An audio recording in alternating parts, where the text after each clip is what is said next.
I've been down on Main Street for a long time. I've not put my nose up at the homeless, but not really reached out or tried to help or even talk to them or anything. Warren was the first that I ever, was like, hey, who are you? Where are you from?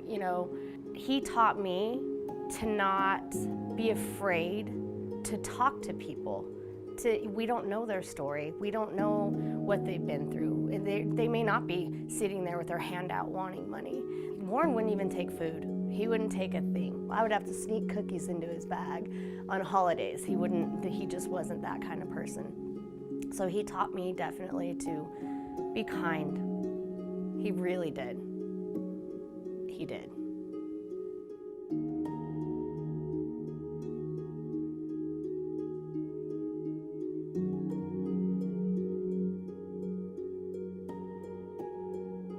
Allie Talindi, who had worked downtown in Grand Junction, put it out there on Facebook that she was looking for somebody, a metal artist, to do a memorial. I didn't even know his name at the time until, he had passed. And finding out that it was him just hit me really hard. There's such a stigma with homeless people in communities, and it's just unfortunate that someone would think that just because of his situation that nobody would care about him and nobody would miss him.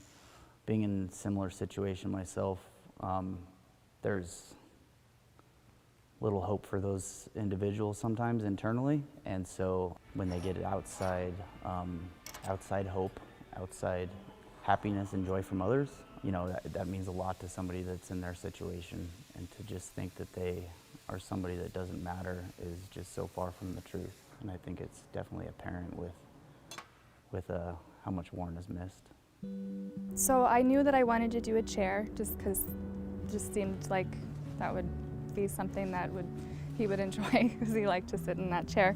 And then Tim kind of took that and just ran with it. It was almost immediate. When we were even sitting at our first meeting, he sketched it out for me with a chair, and then he had the idea to do the really big, beautiful tree, and the books on the seat are really, really nice too. He just had, he really ran with what was at first a very simple shell of an idea, and it came together just amazingly. I was pretty young, about 21 or 22 when I started working at Guild Mortgage. And I always would park in this parking lot here. And pretty much every time I would walk this alley to and from my car, Warren would either be here or later on there underneath that window cutout. And I would always stop and talk to him. We just became friends. He'd give me a hug and he'd ask how my day was going, and we would just make small talk, but it was literally every time I would come and go. When the benches were taken away in the breezeway downtown, Warren didn't have any place to sit anymore, and so one of the business owners downtown would put out a chair that she had every morning so that Warren would have a place to sit and read his books. We both knew how much he loved books, and so it was just an idea to put a stack of books with some pages blowing. Figured it seems fitting for the breezeway, and so that's where the chair and the books started. Just thinking about where Warren is now, what he would be enjoying doing, I can just only imagine he would be wanting to sit in that chair. It just seemed to be fitting and be something that Warren would enjoy.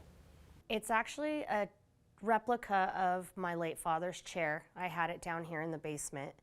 So I went ahead and told him, you know what, I'm gonna give you my chair.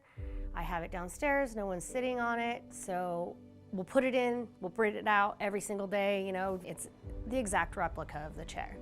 Also has books on it because he was an avid reader. The top book is actually something he would say every day. I'd say, I'll see you tomorrow, Warren. Have a good night. And he'd say, and you also, every single day would say the same thing, which was kind of funny. It's a good memory now, but it's just hard because he's missed. And I can't hear it again. I mean, it's really hard to find the good in the world sometimes especially when horrible, senseless acts happen. But to see people come together has been very uplifting for me. I just think it's really special that people are learning, people that weren't fortunate enough to meet Warren that they're kind of able to learn a little bit about who he was, and just hopefully it'll be a lesson to extend kindness anywhere you can, because you never know what somebody's going through, and you never know, you could make a friend and somebody that really would touch your life forever.